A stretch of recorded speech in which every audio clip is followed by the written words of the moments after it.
His Excellency Bobi Wine yino ensonga lwaki abasajja abaludde ku opposition bamuwalana nnyo okusinga n'aba NRM engeri gye baali muwalanyeemu. Ekisookera ddala, they ask themselves why him, lwaki ye?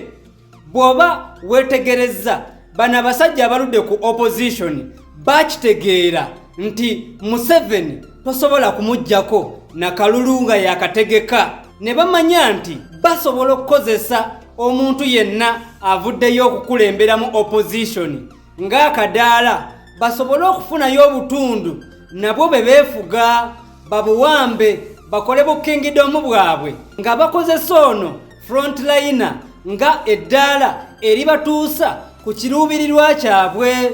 Ensonga endala, kowa ideology ebadde efuga opposition gabadde mateeka lo oba balooya nga baddirirwa bannamawulire. Kati nga bakitegeera nti bw'ojja n'ovuganya ku bwa pulezidenti tosobola kuwangula, naye Uganda osobola ogikutulamu akatundu ne kafuuka kako nga bajja ne bakuwagira, naye nga bakimanyi bulungi togenda kuwangula, naye nga ojja bawa platform bo bagende beeyagale. Ekintu Dr. Besigye kye yatuuka n'agwamu ng'alaba abasajja abasitula, naye ate ye asigala aviiriddemu awo.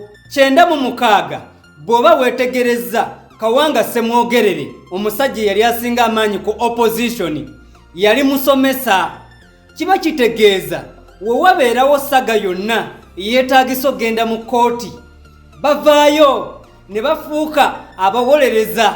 Kati mu kuwolereza okwo nga kamera zibatunulamu ng'amawulire gafulumya nti gundi yawolereza. Ku lw'ensonga eyo awolereza abantu katumuwe akalulu.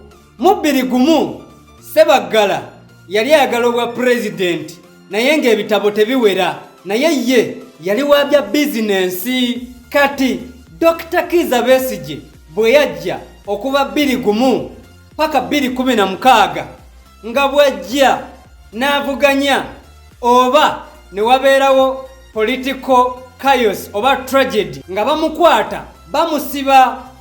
Kati bw'abeera mu kkomera bano nga bajja beefuula abawolereza ng'amawulire gafulumya, bannange ono yabadde omusaale mu kuwolereza Dr. Kizza Besigye nga bamuyiira akalulu, ekitundu kyaba yeesimbyemu. Kati 2016 2011 Besigye bwe yakola political coalition eya IPC n'alaba ng'era takyasobola kuwangula, naye 2016 bwe yatuuka Dr. Besigye yatuuka n'aba nga tayagala kwesimbawo. Kati nga ye alaba ye buli bwe yeesimbawo talina kyafuna, ye frontliner, bano abamwetooloola be bafunamu. Oli n'afuga constituency emyaka egirimu 2 naye nga essannyalaze ataapinga mu Besigye, naye nga Besigye talina waafunira.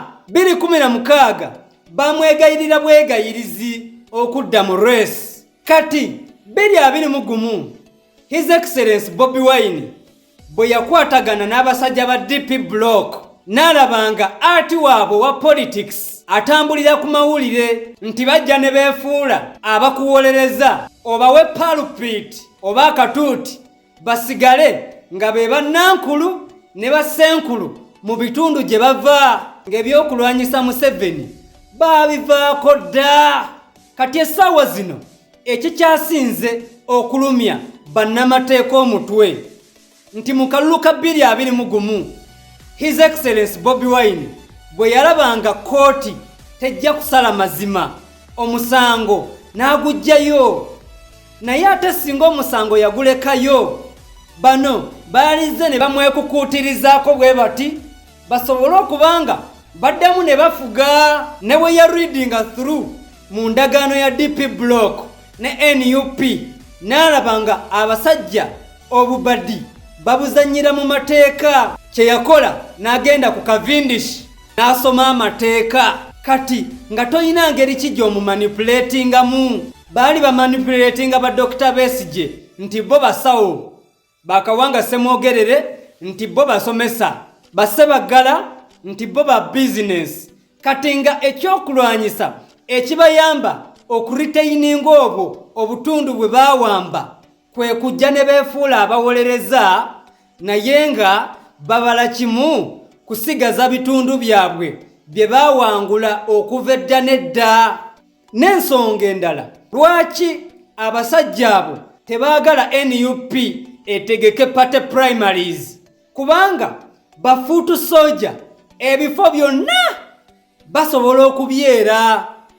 Kubanga simanyi nti waliwo omuvubuka asobola okubuusa muvubuka munna akalulu n'akawa omuntu afuze ekitundu okumala emyaka egisoba 15. Gwe mulonze, gwe mulode, nsigadde nze Emmanuel Moses Senyonga, aspiring Lord Mayor 2026. Londa Senyonga Moses.